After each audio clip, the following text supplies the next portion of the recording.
O pastor Rodrigues mencionou hoje pela manhã, queridos, que nós estamos, então, inaugurando, como todos os anos nós fazemos, no mês de maio, trazendo ênfase ou dando ênfase à família. E eu penso que realmente se faz, a cada ano que passar, mais necessário ainda focarmos essa temática. Eu também entendo e compreendo que uma igreja em desenvolvimento, ela contempla diversidade com relação às construções familiares, e existem pessoas que moram sozinhas, existem pessoas que já estão numa fase de vida em que os filhos já se casaram, o ninho está vazio. Existem aqueles que estão com filhos na adolescência, na juventude, fazendo faculdade. Existem aqueles que estão com os bebês nascendo, né? Tem gente aí de bebezinho no colo, né, Aline? Né? E outras famílias aí. A Débora nasceu, mais um exemplo. Isso é maravilhoso. Eu tenho dito, queridos, os irmãos sabem que nós atuamos também na docência ali na Faculdade Batista, e dentre as disciplinas que eu ministro é o ministério pastoral. E quando eu falo sobre igreja, eu falo muito sobre a importância da igreja ser formada por todas as gerações, desde bebês até a quarta idade, né? Carinhosamente aqui na igreja chamada de idade de ouro. Isso é especial porque assim, com certeza, é a igreja do Senhor espalhada em toda a terra. Então eu quero convidar vocês para refletirmos sobre essa temática de famílias, sobre a perspectiva de famílias saudáveis, hoje e sempre. Famílias saudáveis hoje e sempre. Quando nós pensamos na possibilidade de desenvolvermos e, de fato, alcançarmos famílias saudáveis, nós estamos contribuindo para uma igreja mais saudável e nós estamos contribuindo para uma sociedade também mais saudável. Contudo, talvez em todos os tempos, todas as épocas, a família nunca foi tão afetada ou tão atacada quanto os dias em que nós vivemos. A sociedade que nós vivemos, ela está sendo desenvolvida e trabalhada para desconstruir a ideia de família, para desconstruir a ideia de um lar que abriga um casal com filhos ou um casal, e as muitas conjunturas e aquilo que é chamado hoje tecnicamente de arranjos familiares, que é composto por diversas formas, e eu vou me ater aqui apenas a entender ou tentar mostrar para a igreja, e esse não é o nosso foco, apenas de modo introdutório.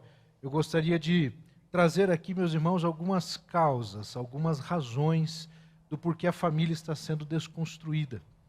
E eu trago como colaboração algumas propostas, que vêm da filosofia e da sociologia. Eu destaco 4. Aquilo que é conhecido por sociedade líquida, sociedade do cansaço, sociedade do consumo e sociedade do hedonismo. Rapidamente, óbvio, não vou gastar muito tempo com isso, porque não é o nosso foco. Zygmunt Bauman, ele vai falar sobre relacionamentos líquidos, e o maior desafio dessa perspectiva que este sociólogo traz está vinculado à ideia de fragilidade dos relacionamentos.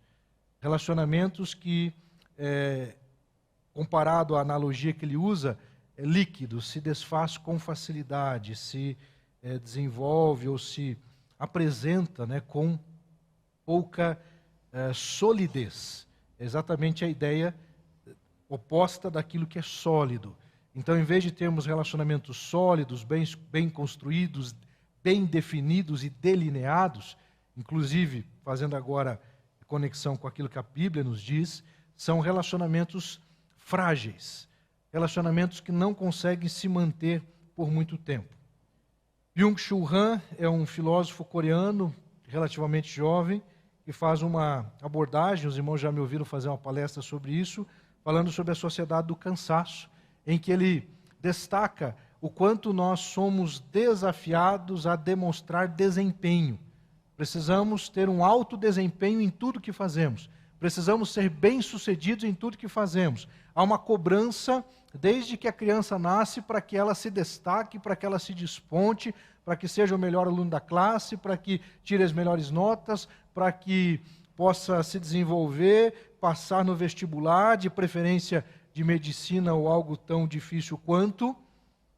E aí nós acabamos entrando, então, numa sociedade que gera cansaço, porque as pessoas estão correndo atrás de lucros, atrás de status, atrás de posição. Mas uma outra abordagem, não tão recente, mas que tem muito a ver com o momento que nós vivemos, é aquilo que ficou conhecido por sociedade do consumo, melhor desenvolvido pelo filósofo e sociólogo francês Jean Baudrillard. Ele fala sobre a sociedade do consumo e a analogia principal que ele usa é a analogia do shopping center. Ele vai dizer que o shopping center hoje é como o Panteão Romano. O Panteão Romano era um lugar onde eles reuniam estátuas e cultos e adoravam aos deuses do Panteão Romano. E ele coloca o shopping center como um panteão onde as pessoas estão ali para adorar os bens de consumo. Então, os bens de consumo imperam. Os bens de consumo são utilizados, inclusive, para resolver problemas emocionais. Se eu não estou bem, eu vou no shopping.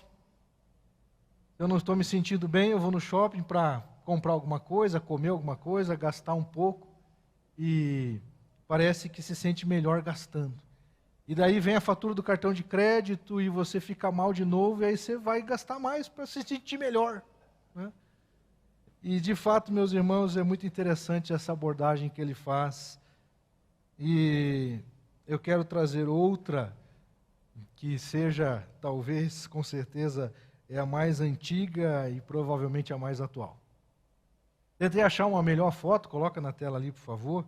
Epicuro de Samos, lá na época de 200 a.C., né? Eu não achei uma foto muito boa de Epicuro, irmãos, mas ela nos ajuda ali a ilustrar a situação.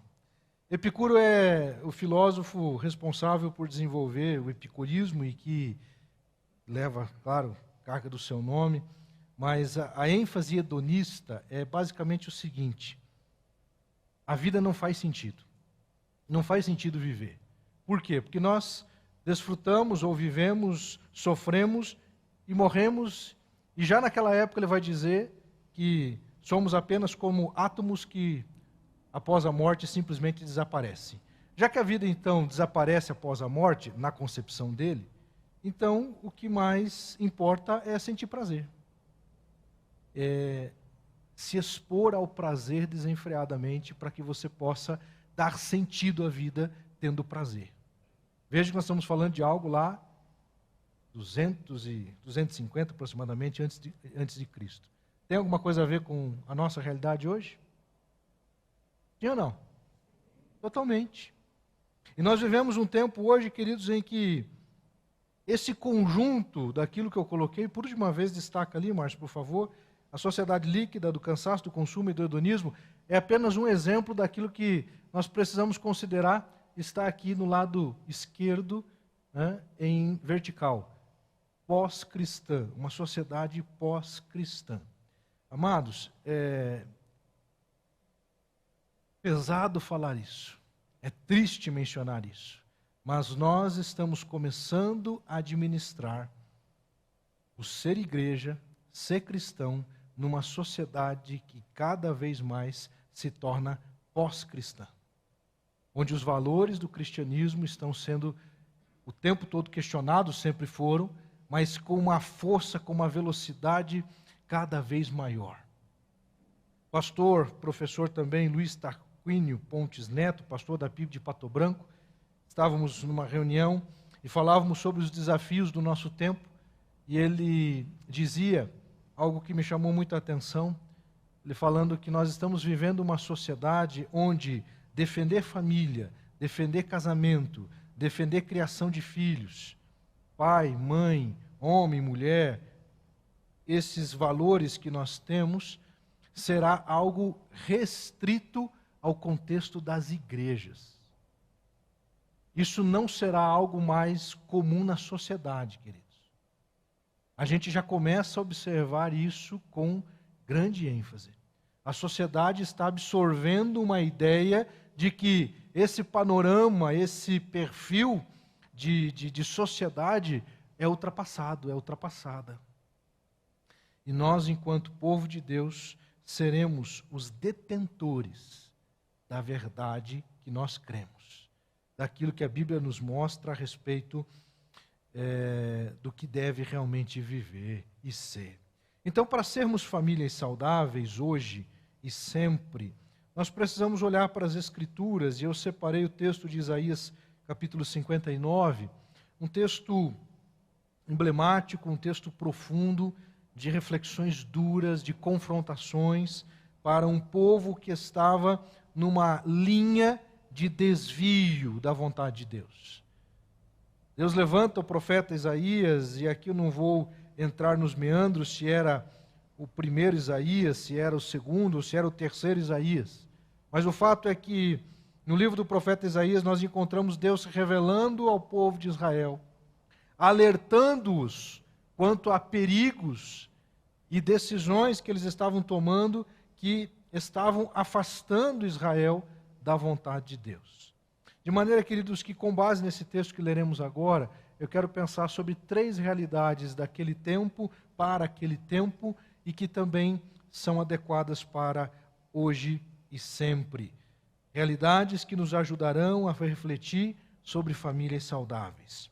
Isaías 59, a partir do verso 1, estarei lendo na nova tradução da linguagem de hoje. Os irmãos, por favor, me acompanhem.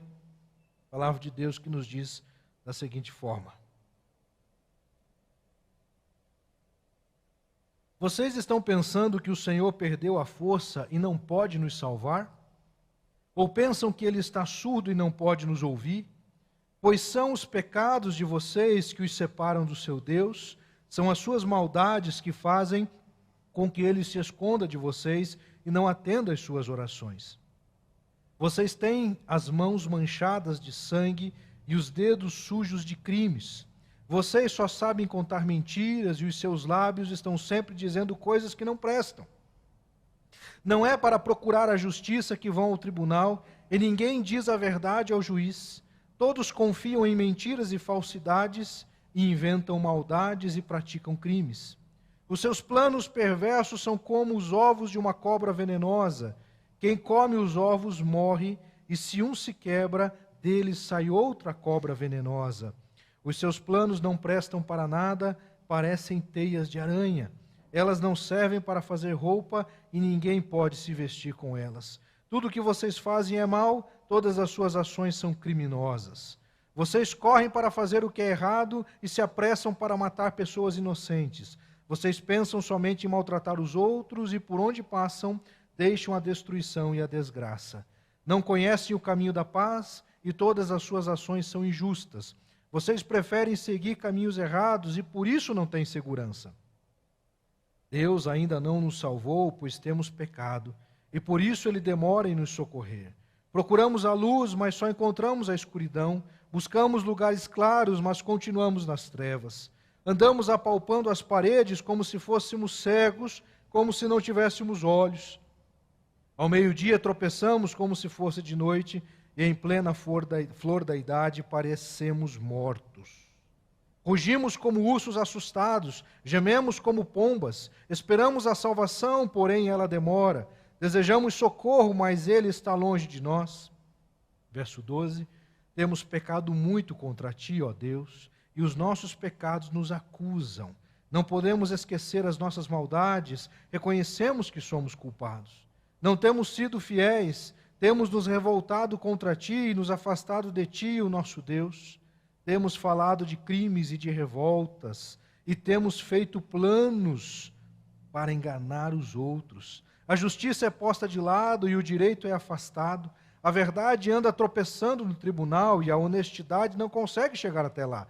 A verdade desapareceu e os que procuram ser honestos são perseguidos. O Senhor se desgostou ao ver que não havia justiça. Ele fica espantado quando viu que não havia ninguém que socorresse o seu povo. Então, com a sua própria força, ele venceu, e por ser o Deus justo, conseguiu a vitória. O Senhor vestiu a couraça da justiça e pôs na cabeça o capacete da salvação. A vingança lhe serviu de roupa, a sua ira foi a capa que usou. Ele dará a cada um o castigo que merece. Na sua ira castigará os seus inimigos, e povos de países distantes receberão o que merecem. Todos, desde o leste até o oeste, temerão o Senhor e o seu poder, pois ele virá como uma forte correnteza que é levada por um vento furioso. O Senhor Deus diz: eu virei a Sião como Redentor para salvar as pessoas do meu povo que se arrependerem. Verso 21. O Senhor diz ao seu povo: esta é a aliança que vou fazer com vocês. O meu espírito que eu lhes dei e os meus ensinamentos que eu lhes entreguei ficarão com vocês para sempre. Vocês os ensinarão aos seus filhos e aos seus descendentes, agora e para sempre. Eu, o Senhor, falei. Que Deus abençoe a leitura da sua palavra e aplique-a aos nossos corações.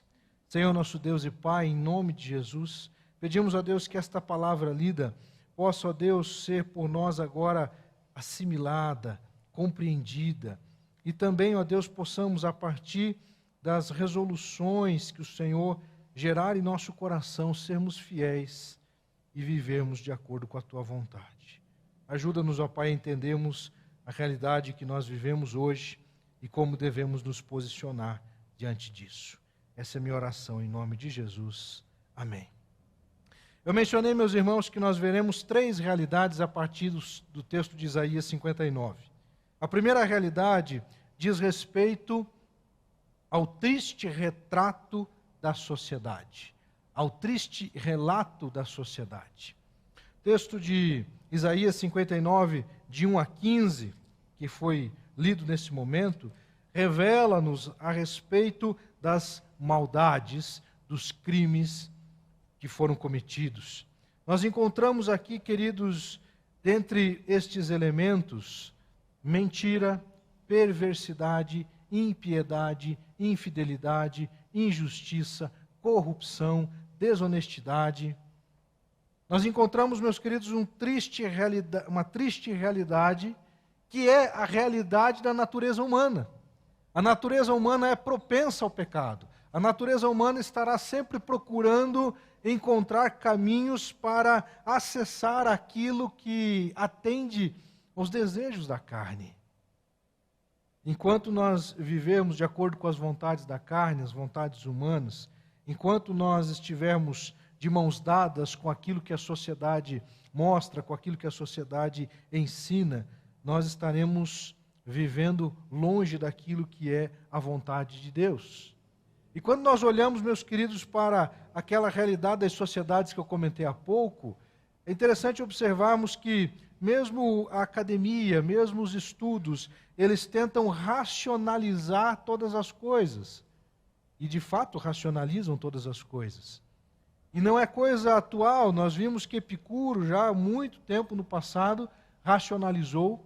E algo que é muito forte na filosofia de Epicuro, a ausência de Deus, a não compromisso com reconhecer que existe Deus. Porque se existe Deus, existe algo depois da morte. Então ele quer dizer que tudo está vinculado às coisas desta vida.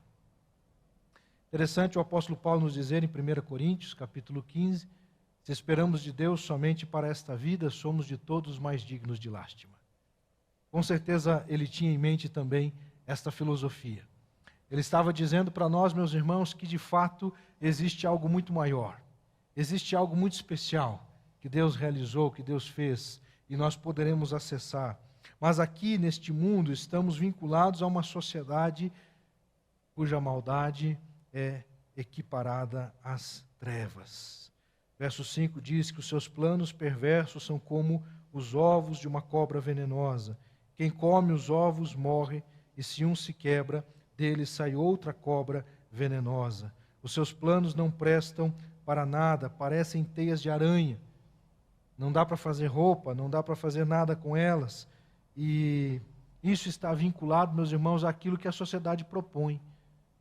A teia de aranha chama atenção, parece algo interessante, algo bom, mas não serve para nada, a não ser para ela, obviamente. Essa provocação aqui que o texto bíblico está trazendo para nós.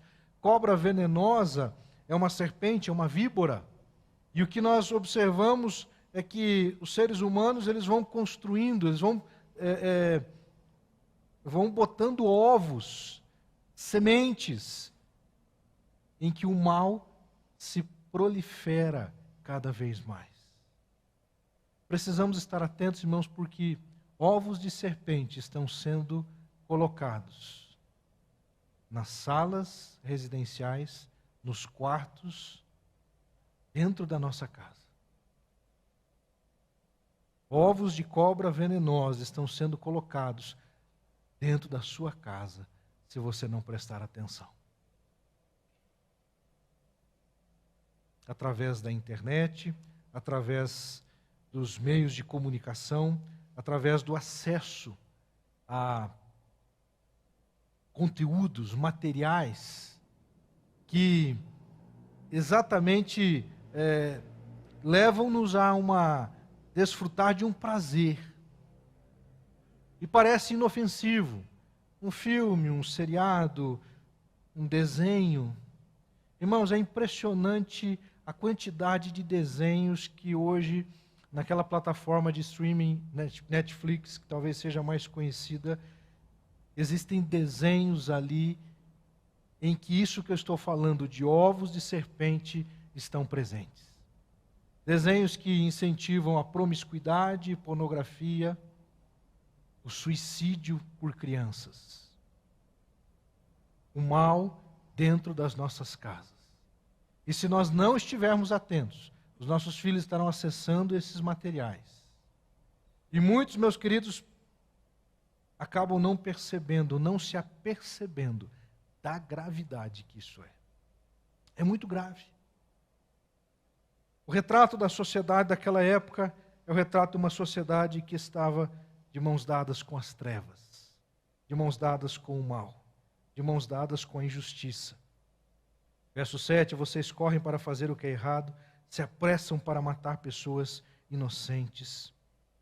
Filmes e seriados cada vez mais são construídos para desmontar a ideia de coisas erradas.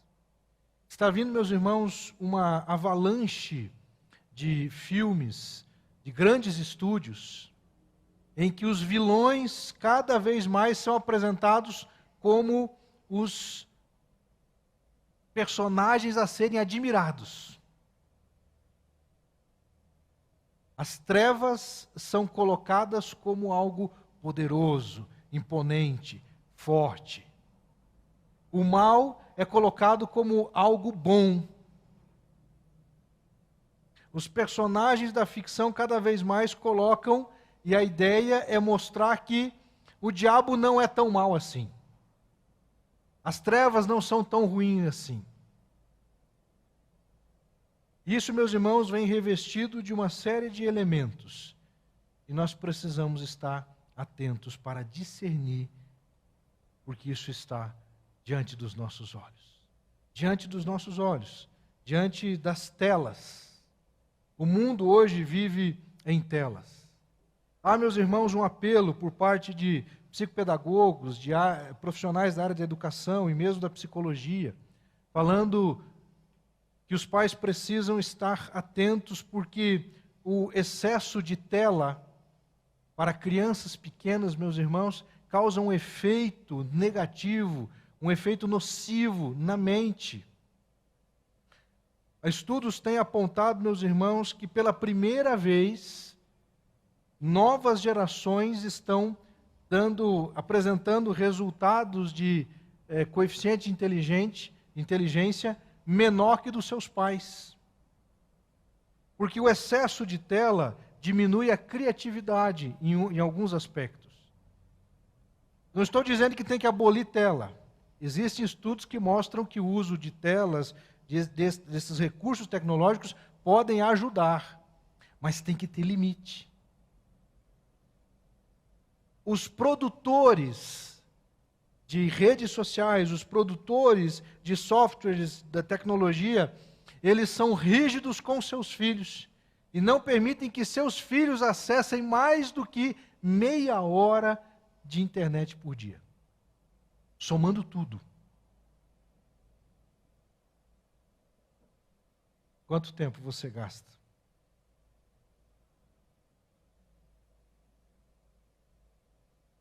Acordamos, meus irmãos, a primeira coisa que fazemos? Eu conferi aqui o que veio na madrugada, né? O que mandaram de mensagem. Amados, com temor e tremor que eu digo, porque eu estou inserido nesse universo, minha família está inserida nesse universo. Eu estou dizendo que nós precisamos ter prudência, sabedoria, discernimento, cautela, incentivar algumas coisas básicas. Nosso querido Leandro fez uma ministração aos homens nessa última sexta-feira abençoadora, aos valentes que estão se preparando para o tempo de renovo dos homens. TRH vem por aí. Esse delay aí tá meio ruizinho, né? TRH vem por aí. Misericórdia, irmãos. Vamos deixar para depois, que senão a gente acaba com a mensagem, né? No final do culto a gente vai tentar ensaiar esse. Está parecendo um bando de macaco aí, mas tudo bem. Nós somos valentes, irmãos, né? Depois os irmãos vão entender, alguns não sabem do que eu estou falando, né? É o tempo de renovo dos homens, o retiro de homens da nossa igreja que está chegando. Mas o Leandro fazia, meus irmãos, ali algumas observações muito importantes sobre o papel do pai, a liderança masculina dentro de casa, e nós temos visto isso realmente se enfraquecer cada vez mais. Eu lia, assistia e acessava alguns conteúdos falando, meus irmãos, de que há uma tendência para tornar os meninos fracos e as meninas fortes. E aquele discurso de igualdade, muitas vezes é um engodo, é um engano. Irmãos, Deus nos fez com características distintas. Elas precisam ser respeitadas. Uma mulher, meus irmãos, que casa com um homem de verdade, ela vai ter alegria e prazer de viver ao lado desse homem. Um homem, meus irmãos, que ama sua esposa como Cristo amou a igreja, essa mulher vai ter alegria e paz de poder caminhar ao lado desse homem. E eu faço aqui um apelo, principalmente a você, homem que me ouve. Se posicione de acordo com aquilo que a palavra de Deus nos diz. Irmãos, por favor, estejamos atentos, porque eu não estou falando de machismo. Eu não estou falando de supremacia do homem sobre a mulher. Não é isso. Não é isso que a Bíblia ensina. A Bíblia fala, sim, de uma caminhada em que os dois estão no mesmo pé de igualdade. Um não é mais importante do que o outro. Isso é verdade. Os dois têm a mesma importância. Mas os dois têm papéis diferentes. Têm responsabilidades diferentes. Têm características diferentes.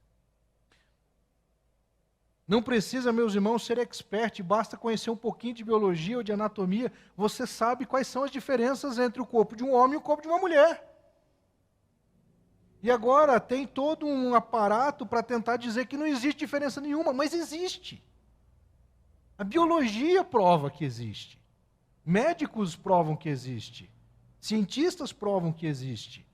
Então nós precisamos estar atentos, porque estes elementos são colocados de uma maneira que aos poucos, e ao final eu quero fazer esse destaque, muito provavelmente você, que já passou dos 30, 40, 50, vamos parar por aqui, né? Você não vai ser convencido por aquilo que a sociedade está trazendo. Muito raramente isso vai acontecer. Mas as nossas crianças, irmãos, estão sendo enganadas por filosofias, por sutilezas das trevas, tentando mostrar para elas que o mal é bom e que o bom é mal. Essa é a triste realidade da sociedade daquela época, esta é a triste realidade da sociedade da nossa época. Esta será a realidade da sociedade que virá no dia de amanhã. Porque o mundo não vai melhorar. O mundo não vai, meus irmãos, crescer, se desenvolver de tal ponto que a maldade suma do mundo. Não. Nós sabemos que isso vai se acentuar. A segunda realidade a que eu faço destaque encontra-se nos versos de 16 a 18. A primeira diz respeito ao triste realidade da sociedade, retrato da sociedade, e a segunda diz a respeito da intervenção da parte de Deus. Nós encontramos aqui o profeta dizendo que, com base no que vocês estão pregando, com base no que vocês estão vivendo, com base no que vocês estão ensinando, Deus intervém. Isso, meus irmãos, é uma mensagem para nós hoje também. Deus continua intervindo na história. Você acha, meus irmãos, que é algo sem propósito algum, tudo o que estamos enfrentando nesses tempos? A intervenção da parte de Deus, ela vem por meio de permissões de Deus que afligem muitas vezes a realidade sobre a vida na terra.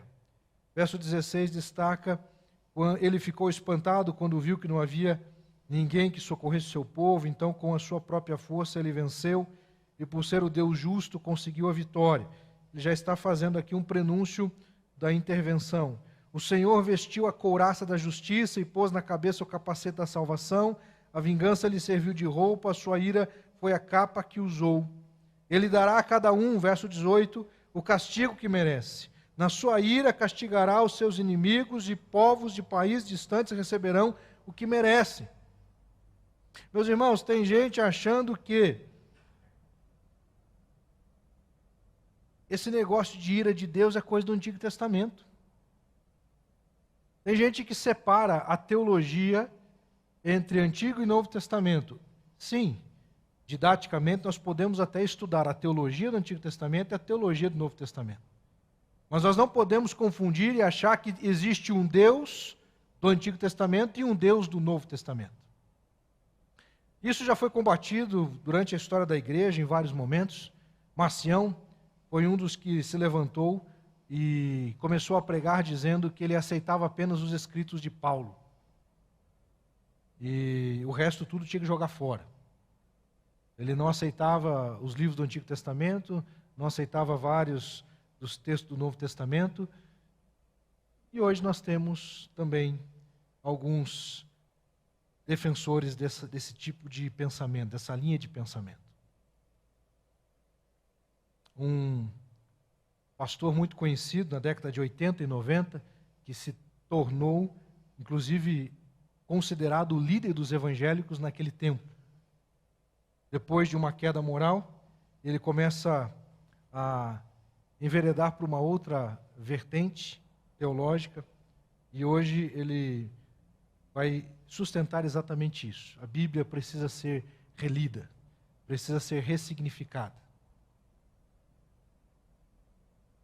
Não muito longe, no nosso meio tem quem defenda que a Bíblia precisa ser atualizada.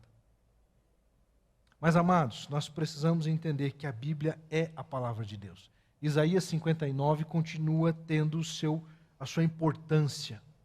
E esse texto está dizendo para nós que Deus age e Ele pune, Ele age com castigo, Ele disciplina.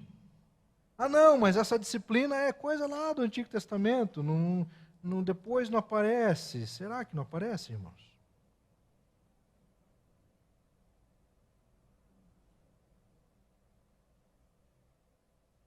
O livro de Hebreus, capítulo 12, a palavra de Deus vai nos dizer assim, verso 5: será que vocês já esqueceram as palavras de encorajamento que Deus lhes disse, como se vocês fossem filhos dele? Pois ele disse: preste atenção, meu filho, quando o Senhor o castiga, e não se desanime quando ele o repreende, pois o Senhor corrige quem ele ama e castiga quem ele aceita como filho. Ele continua, verso 7 do capítulo 12 de Hebreus: Suportem o sofrimento com paciência, como se fosse um castigo dado por um pai, pois o sofrimento de vocês mostra que Deus está tratando como seus filhos. Será que existe algum filho que nunca foi corrigido pelo pai? Se vocês não são corrigidos, como acontece com todos os filhos de Deus, então não são filhos de verdade, são filhos ilegítimos. No caso dos nossos pais humanos, eles nos corrigiam e nós os respeitávamos. Então devemos obedecer muito mais ainda ao nosso Pai Celestial e assim viveremos. Os nossos pais humanos nos corrigiam durante pouco tempo, pois achavam que isso era certo. Mas Deus nos corrige para o nosso próprio bem, para que participemos da sua santidade. Quando somos corrigidos, isso no momento, olha só, verso 11, quando somos corrigidos, isso no momento nos parece motivo de tristeza e não de alegria. Porém, mais tarde, os que foram corrigidos, recebem como recompensa uma vida correta e de paz. Uma vez eu roubei uma cartela de botões do Cusma. Eu tinha uns 6 anos. Não lembro direito, 5,5, 6 anos. Morava aqui no Pinheirinho. Onde hoje é a Avipec, lá na linha verde, era o Cusma lá, muitos anos atrás. E a minha mãe comentou que ela precisava de botões. Eu peguei a cartela, escondi, cheguei em casa feliz da vida. Está aqui os botões, mãe. Ela olhou para aqueles botões lá. O que você fez, guri? Ela me pegou pela orelha e me levou, meus irmãos, me puxando pela orelha, pela rua. Sei lá quantas quadras até chegar no Cusma. Entrei por dentro do mercado, puxando a orelha, assim, ó, carregado, assim, ó. Sabe aquele negócio de descolar a orelha? Descolou, irmão, descolou, deu uma descoladinha. Ela falou assim, chegou para o gerente, eu falei, o que você vai falar para ele? Entrega, ela já tinha me orientado, claro que no percurso ela já me orientou, né? Chegando lá, você vai entregar a cartela para ele e vai pedir desculpa. Aí cheguei lá, entreguei a cartela, pedi desculpa para o homem. O homem ele tentou não sorrir, mas não teve jeito, acabou sorrindo da situação. Se a minha mãe não me corrige, se a minha mãe olhasse para aquilo, ô meu filho, puxa, você se importou comigo. O que eu não estaria aqui hoje, irmãos. Tenho certeza que eu não estaria hoje aqui. Precisamos de disciplina, precisamos de limites, precisamos de orientação, precisamos de mãos firmes, nos conduzindo e nos orientando, com amor, com graça, com sabedoria, com discernimento. O que eu acabei de ler em Hebreus, meus irmãos, é exatamente isso que eu vivi. Naquele momento foi horrível, foi triste, foi humilhante. Mas hoje eu vejo os ganhos e os benefícios que aquela atitude drástica da minha mãe me trouxe. Uma vida correta e de paz. Hoje eu desfruto, pela graça de Deus, de uma vida correta e de paz. Porque recebi ensinamentos. Muitos também receberam ensinamentos, mas não continuaram. Nós precisamos entender que Deus também nos corrige. Deus nos corrige para o nosso bem. A intervenção da parte de Deus. E aí, meus queridos, antes de caminhar para a última realidade em destaque, é interessante observarmos que aqui está uma resposta para essa sociedade líquida, consumista, do cansaço, hedonista que nós estamos vivendo. Verso 19. Todos, desde o leste até o oeste, temerão o Senhor e o seu poder. Quando há falta de temor, quando há falta de obediência, a falta de temor, meus irmãos, gera desobediência. A falta de temor gera infidelidade. A falta de temor constrói uma sociedade sem regras, sem princípios, sem valores, que é o que está acontecendo cada vez mais. Estejamos atentos, irmãos, porque é isso que o mundo está apresentando cada vez mais. Uma sociedade sem regras, sem princípios. Tudo isto pela falta de temor a Deus. O temor a Deus diz respeito à compreensão de quem Deus é e que Deus não compactua com o mal. Se eu quero compactuar com Deus, não posso compactuar com o pecado, não posso compactuar com o mal. A Bíblia também vai dizer que aquele que se coloca como amigo do mundo se torna inimigo de Deus. E aquele que se torna amigo de Deus se torna inimigo do mundo. Sereis perseguidos por todas as nações por causa do meu nome. Por prezarmos a verdade e ensinarmos Cristo, enfrentaremos retaliações. A terceira e última realidade, além do retrato da sociedade, da intervenção da parte de Deus, algo muito importante, meus irmãos, encontra-se ali nos versos 19 a 21. Os recursos disponíveis para vencer o mal. O primeiro eu já falei, temor a Deus. Primeiro recurso, meus irmãos, para vencermos o mal, para vencermos a iniquidade, para construirmos famílias saudáveis, está no temor a Deus. O temor a Deus é o princípio da sabedoria. O temor a Deus leva-nos a obedecer às Escrituras. O temor a Deus nos leva a sermos fiéis e obedientes. Então, o primeiro recurso disponível é o temor a Deus. E o temor a Deus é algo que eu preciso ensinar. Nós precisamos ensinar às novas gerações. As novas gerações precisam também entender, meus irmãos, que Deus é santo, bom, justo, misericordioso. E dentro destas qualidades de Deus, a sua justiça não compactua com o erro, com a maldade, com o engano. Tomemos cuidado para não criarmos filhos legalistas, mas também não podemos incorrer no erro de criarmos filhos desprovidos de um senso de temor a Deus. Hoje pela manhã o pastor Rodrigues estava pregando com base na história de Eli, o sumo sacerdote. E a Bíblia vai nos dizer, meus irmãos, que no texto que o pastor Rodrigues leu, ele chegou a conversar com seus filhos e disse: meus filhos, não é bom o que vocês estão fazendo. Eu estou ouvindo coisas do que vocês estão fazendo e essas coisas não são boas. Me chamou a atenção, meus irmãos, essa passagem, porque no capítulo 3 de 1 Samuel, a Bíblia vai dizer que Deus reprovou Eli porque ele sabia do pecado dos seus filhos e não os repreendeu. Então isso me leva a crer que aquela abordagem que ele fez aos filhos sobre a prática do pecado deles, foi uma abordagem: meus filhos, isso não é bom que vocês façam.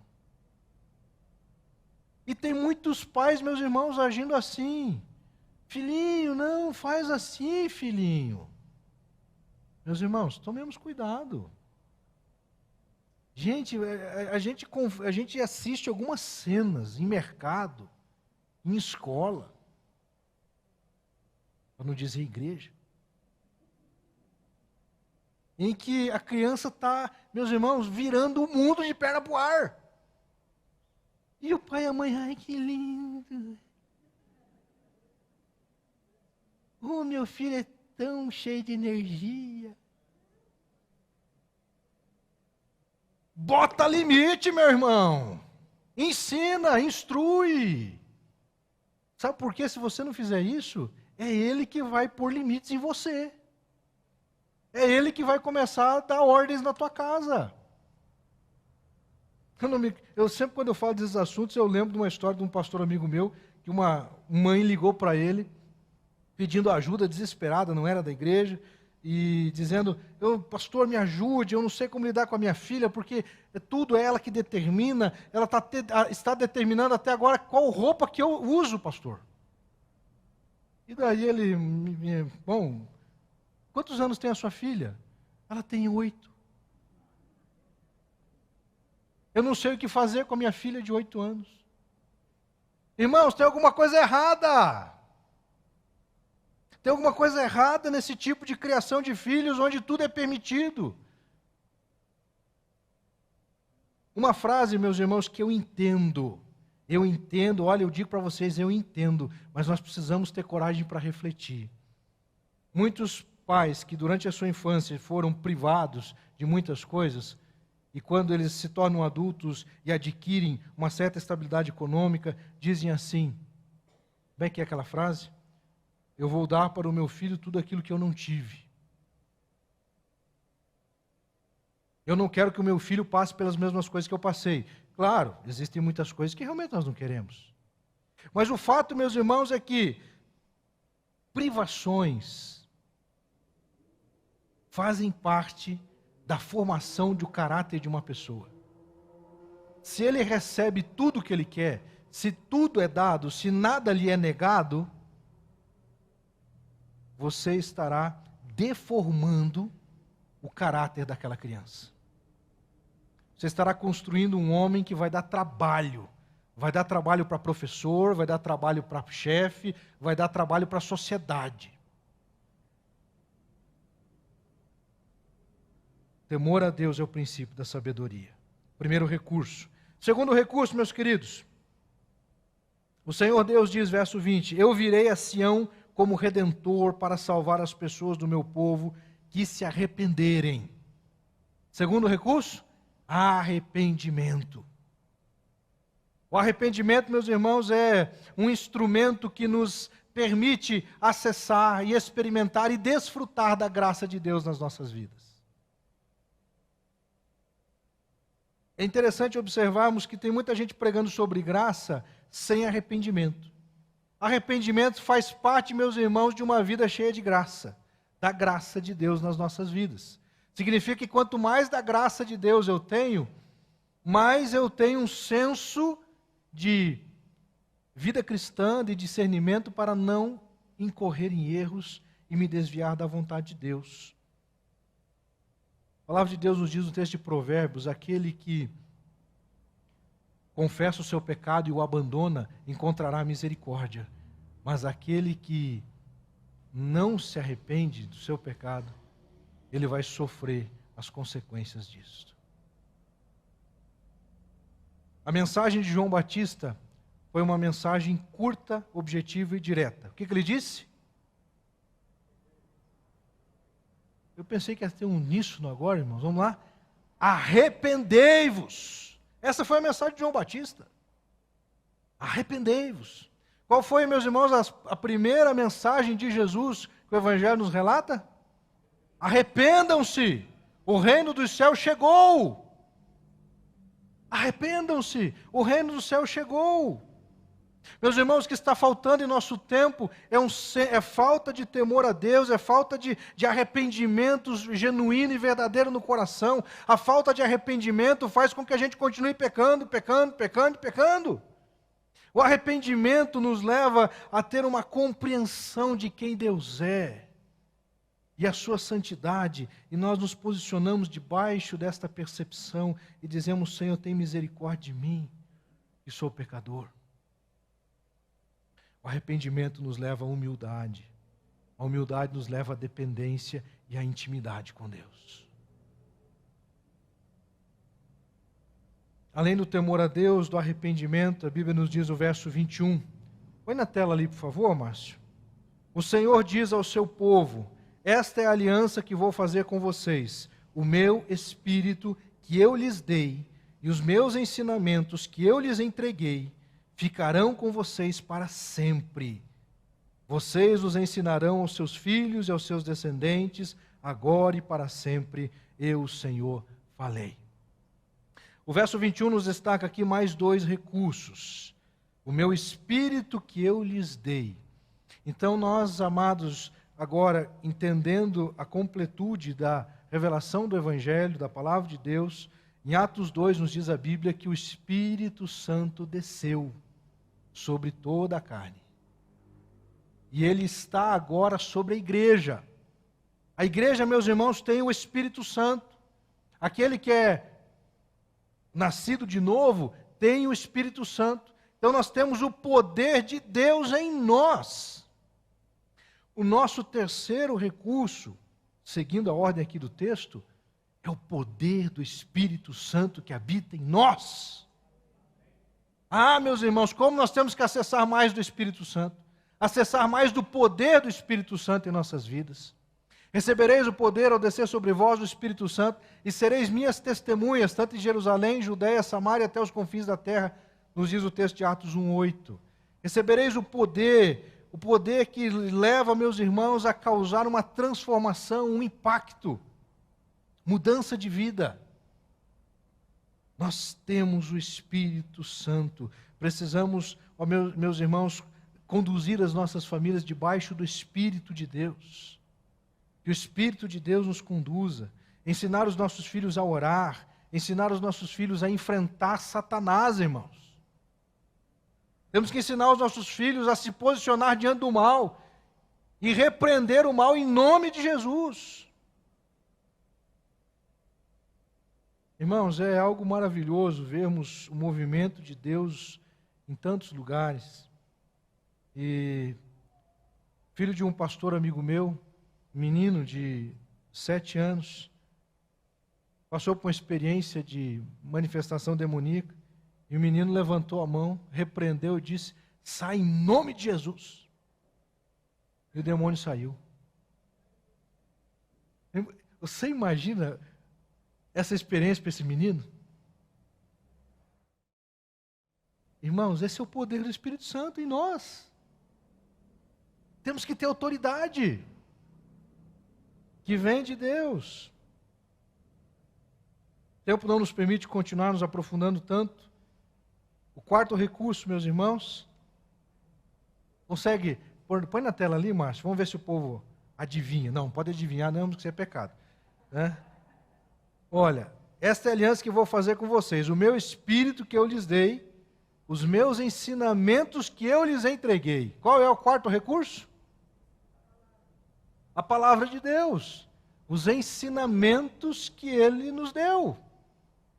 Aqui, meus irmãos, na Bíblia Sagrada, nós temos todos os recursos.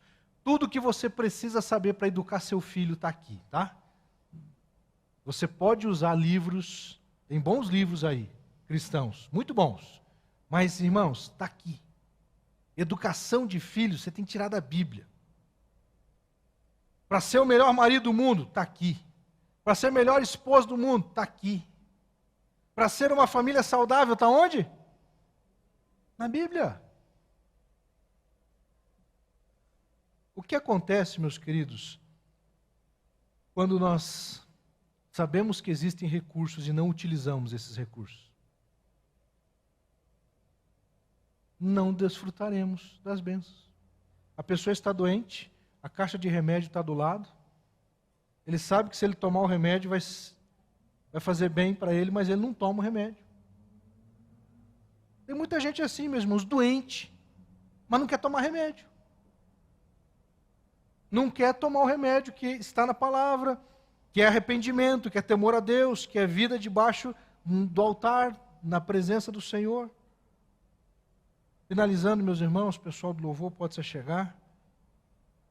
Precisamos buscar em Deus e na sua palavra os recursos que estão disponíveis para nós, para vivermos, constituirmos famílias saudáveis hoje e sempre, para sermos, irmãos, uma igreja saudável hoje e sempre. Eu dizia hoje pela manhã, no momento da celebração da ceia, precisamos lembrar, meus irmãos, que o conceito de unidade não é um conceito de algo que não existe e eu vou tentar construir. A igreja vai construir a unidade. A unidade já foi construída por Jesus na cruz do Calvário. Ele já nos deu acesso à unidade do povo de Deus. O que nós precisamos fazer é manter a unidade. Quando uma família, meus irmãos, ela é constituída, quando nasce uma criança, quando um lar recebe um filho, quando um casal, diante do altar, ele faz juramentos, ele troca votos. Esse casal está dizendo: eu vou amar você até que a morte nos separe, eu estarei junto com você, e assim por diante. Ali já foi criada a unidade. O milagre da uma só carne já foi estabelecido. Já há unidade. Está claro isso? Agora, nós precisamos manter a unidade. Manter a unidade. O diabo trabalha para destruir a unidade. Nós precisamos manter a unidade que Jesus conquistou para nós na cruz do Calvário. E para isso nós precisamos andar juntos. Quero convidar você a colocar-se de pé. Nós vamos entoar essa canção. Teve um ano que nós cantamos ela dezenas de vezes, né? Mas já faz algum tempo que nós não fazemos. Então quero convidar você agora para adorarmos ao Senhor com essa canção, em que nós nela também fazemos uma oração. Ore enquanto canta e cante de todo o seu coração.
Permite passarmos por provações, por dificuldades, lutas, e saímos delas fortalecidos, abençoados. Muitos, queridos, temos enfrentado grandes dores, desde a chegada da Covid 2019, Covid 2020, isso. Muitas famílias tiveram pessoas ceifadas, né? E não só por causa da Covid, mas por causa de tantas outras enfermidades. Existem famílias que perderam pessoas por causa de guerras, problemas econômicos, enfermidades, acidentes de carro, injustiças, conforme nós vimos aqui. Nós só podemos, meus irmãos, conseguir forças para atravessar essas situações na dependência de Deus, unidos como igreja, como povo de Deus, enquanto família. Eu quero desafiar você, nesse momento, a se posicionar dizendo: eu não quero caminhar sozinho. Quero andar junto com a minha família e junto com a família do Senhor, que é a igreja de Jesus Cristo aqui na terra. Estarmos juntos porque Jesus conquistou aquela promessa de Isaías 59 do Redentor, ela se cumpriu em Cristo Jesus. Eu convido você a fechar os olhos e, se possível, hoje pela manhã fizemos um momento tão lindo aqui na frente, gostaria de reproduzir novamente. As famílias pudessem se posicionar aqui na frente. Você que está com a sua família aqui, venha aqui à frente. Você que está sozinho, venha também. Vamos ter um tempo, meus irmãos, de oração, de clamor, de pedir a Deus que nos dê da sua graça, para que possamos seguir em unidade, enquanto famílias, enquanto igreja, enquanto povo do Senhor aqui na terra. Família do Senhor Jesus, todos juntos aqui como família, orando, clamando, pedindo a misericórdia do Senhor. Amém? Deus nos conceda essa graça. Vamos orar? Senhor, nosso Deus e nosso Pai, falamos e vimos e percebemos que a sociedade está corrompida em seus valores, em suas estratégias para desconstruir a família, a igreja, os valores cristãos. Por isso nós te pedimos, ó Deus, concede-nos da tua graça, para que possamos, ó Deus, permanecer firmes e de modo, ó Deus, inegociável, continuarmos ensinando aquilo que a tua palavra nos diz. Jamais sendo intolerantes com relação ao bom senso, a tratativas, jamais desrespeitando ninguém, jamais com desrespeito, com brutalidade, com violência, mas com convicção, ó Deus, defendendo aquilo que a tua palavra nos ensina, com sabedoria, com discernimento. Peço a Deus que o Senhor abençoe as famílias aqui presentes, as famílias representadas, os representantes de suas famílias, respectivas famílias, que possamos ter, ó Deus, a tua bênção e a unidade em nosso lar, a unidade em nossa casa, que possamos ter lares inabaláveis, casamentos inabaláveis, relacionamentos entre pais e filhos, ensinarmos, ó Deus, os teus ensinamentos às novas gerações. Precisamos, ó Deus, ensinar às novas gerações sobre temor, sobre vida contigo, sobre o Espírito Santo, sobre oração, sobre a tua palavra. E possamos, ó Deus, ensinar as novas gerações, ó Deus, a respeito do temor ao Senhor, do amor ao Senhor, do respeito à tua palavra. Conduz, ó Deus. Pedimos, ó Deus, pela tua igreja, que o Senhor, ó Deus, nos mantenha unidos em Cristo Jesus, unidos na palavra, unidos pela ação do Espírito Santo em nosso meio. Conduz a tua igreja, ó Deus, em triunfo sobre o pecado, sobre as tentações, que possamos avançar dia após dia na dependência do Senhor, cheios da tua graça e do teu favor. Em nome de Jesus e para a glória do Senhor. Amém. Deus abençoe, queridos. Deus abençoe cada um de nós, a todos nós, em nome de Jesus.